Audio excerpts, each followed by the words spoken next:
The Phoenix Suns had serious conversations with teams at the trade deadline about trading away Kevin Durant, and even had trades agreed to that would have sent him elsewhere before he stepped in and put a stop to it. Kevin Durant did survive the NBA trade deadline without being traded, which a week before the deadline wouldn't even have been in question. But now that the dust is settled and we have all the details, why did the Suns almost trade Kevin Durant? Well, reason number one is Jimmy Butler and the Jimmy Butler situation in general in Phoenix. For months, the Suns and Butler were convinced that they were going to be able to figure out a way to trade Bradley Beal's contract in exchange for Jimmy Butler. That was the concept for months. It was going to be KD, Booker, Jimmy Butler, and Phoenix. That was going to be their team moving forward, a team that they felt like pushed them further towards contention. And the only way that would have been able to happen is if they had found a team that was willing to take on Bradley Beal and his contract, and if Bradley Beal had waived his no trade clause. He has one of the 2 no trade clauses in the entire league. It's him and it's LeBron. And Washington, when they signed him to a new contract a couple of seasons ago, gave him a no trade clause in his contract, and that goes with him to every team that he gets traded to. And the Suns and Butler were both confident they were going to be able to figure it out. By all reports, Phoenix tried every single possible outcome they could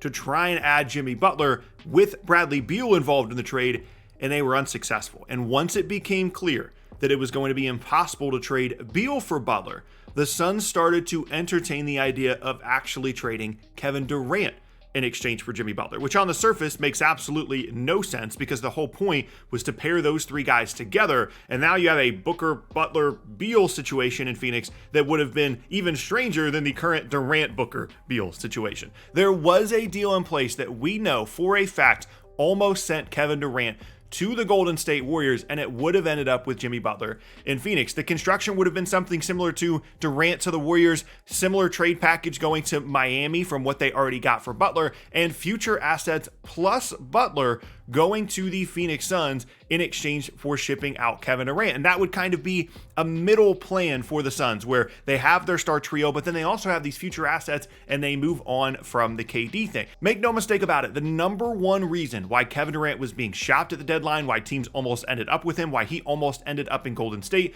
was because they couldn't make the Butler for Beal thing happen. If Bradley Beal didn't have a no trade clause, if they could have found a team to take on his contract, they would have added Jimmy Butler, and the concept of trading away Kevin Durant never would have even entered their minds. But that trade, that Warriors, Heat, Suns construction, was all but agreed to by all the teams. Phoenix was willing and ready and able to trade away Kevin Durant. The only reason it didn't happen was because KD decided he did not want to return to the Warriors. KD put an end to that trade. It was not the Suns. The Suns were totally willing to do it. Reason number 2 why Kevin Durant almost got traded is his 2026 free agency. Think about some of the guys that got traded at the deadline. Of course, we have Luka Doncic, De'Aaron Fox. These guys are 2026 free agents. Teams were concerned. In De'Aaron Fox's case, he just told Sacramento, hey, I'm leaving in 2026. I'm not going to sign an extension with you. You've offered an extension for a year. I haven't taken it, and these are my list of preferred teams. Kevin Durant was in the same situation.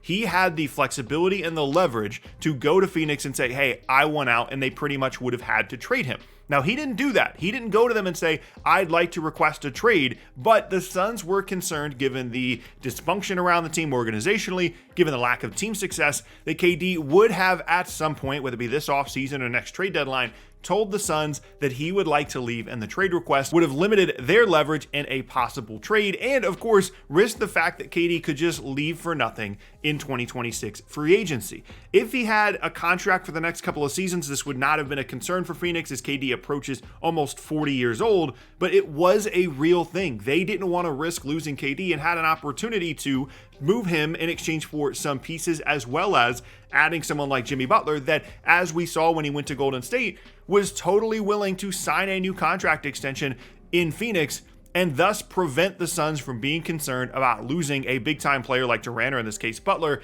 in 2026 free agency. Reason number 3 that the Suns almost traded Kevin Durant, though, is that it was the smart thing to do.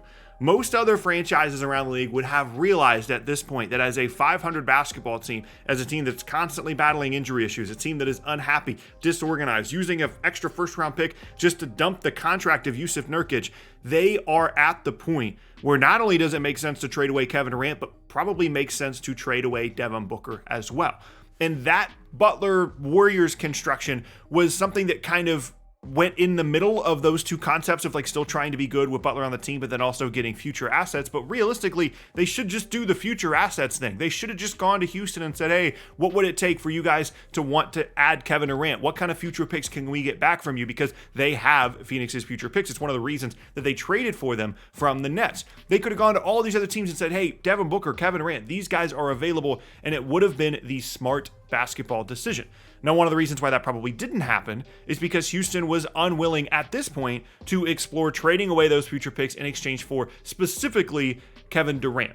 They were okay going forward the rest of the year with their young team. Devin Booker appears to be the guy that Houston wants in on and are saving those picks for if at some point it happens. And Devin Booker was the only guy on the Suns roster that was not available for trade at the trade deadline. But ultimately, the Suns decided that it was not time to break this up, that they haven't had enough time with the KD, Booker, Beal thing to really, truly figure it out, despite 3 different head coaches, despite a ton of different roster changes, despite pretty much no evidence whatsoever of this being a successful postseason roster, of this being a roster that will be healthy for longer than 3 weeks at a time, of this being a roster that even has the ceiling to potentially compete for a title. It would have made total sense if a week leading up to the deadline, the Suns just decided, you know what, we give up. We want our own picks back from Houston. We're going to trade Devin Booker. We're going to trade Kevin Durant, and we're going to reset this whole thing. It would have been the smart basketball thing to do. Okay, so if there's all these reasons, if there's Jimmy Butler, if there's 2026 free agency, if there's smart team building, all these reasons why KD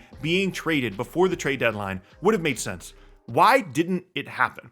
Because there were multiple constructions that the Suns did agree to. They were okay with him going to Golden State. There were other teams around the league that once it became clear Kevin Durant was semi-available, Dallas, Minnesota, Miami, Memphis, all these teams that see themselves as possible contenders and certainly more so contenders if they were able to add Kevin Durant. In the hours leading up to the trade deadline, they were aggressive in trying to add him. So why didn't it happen? Well, quite frankly, Kevin Durant didn't let it happen. He has that leverage of 2026 free agency, and just like De'Aaron Fox, has the ability to basically dictate where he goes because teams don't want to trade the level of assets that it would require to add someone like Kevin Durant and then him possibly leave in 2026 free agency for nothing. So when it comes to the Warriors situation, he decided he did not want to go back there. He did not want a reunion, and he made it publicly known by leaking that to Shams and other insiders so that the Warriors knew he didn't want to go there. Other teams around the league knew that he didn't want to go there, and he just decided, no, I'd like to stay in Phoenix. Had Kevin Durant agreed to go back to the Golden State Warriors, I think he'd be a Warrior today. That Suns, Warriors, Heat, Jimmy Butler, Kevin Durant, that 3-team deal was pretty much done by all reports. And the only thing that stopped it was KD deciding he didn't want to go there. And those other teams that were pursuing Kevin Durant, Memphis, Miami, Minnesota, Dallas, he didn't want to go there either, or at least their offers weren't good enough for it to get close enough for him to be able to veto it. We know those teams were aggressive. We know those teams wanted Kevin Durant, but shockingly, despite all the dysfunction, despite the lack of team success, KD still wants to be in Phoenix. Now, that is likely a temporary situation because a lot of details have come out that said Durant was extremely surprised and even blindsided by the fact that he was even subject to trade rumors in the first place. A few days leading up to the deadline, Kevin Durant thought they were going to get Jimmy Butler, or they thought they were going to move Bradley Beal for something. And the possibility of him getting traded was not really on his mind. Yet he spent basically the entirety of the last day and a half leading up to the deadline thinking he might get traded and even being asked if he would like to go to the Warriors because there was a deal in place to make that happen. And that kind of stuff lingers with you, especially if you're one of the best players in the entire league still, especially if you only have a couple of seasons left in your career. If you're on a dysfunctional team that almost traded you, that for whatever reason you're showing more loyalty to them than they're showing to you, that's the kind of thing that can come up again in the offseason, especially if Phoenix doesn't have a great season, if they don't make the play-in, if they don't make the playoffs, if they don't have any success in the postseason, if things continue to get more and more dysfunctional. We have not heard the end of the Kevin Durant trade rumors in Phoenix. When we get to the offseason, he's only got a year left on his contract. He can dictate which teams he wants to go to. Might make even more basketball sense for Phoenix at that point. The Rockets might be interested once they get an idea of how well their players play in the postseason. Once all of that stuff comes together, I don't think we've seen the last of Kevin Durant trade rumors. And quite frankly, at this point, given the events of the deadline, given all these reasons for why Phoenix almost traded him, I would be very surprised if Kevin Durant finishes out his current contract as a member of the Phoenix Suns.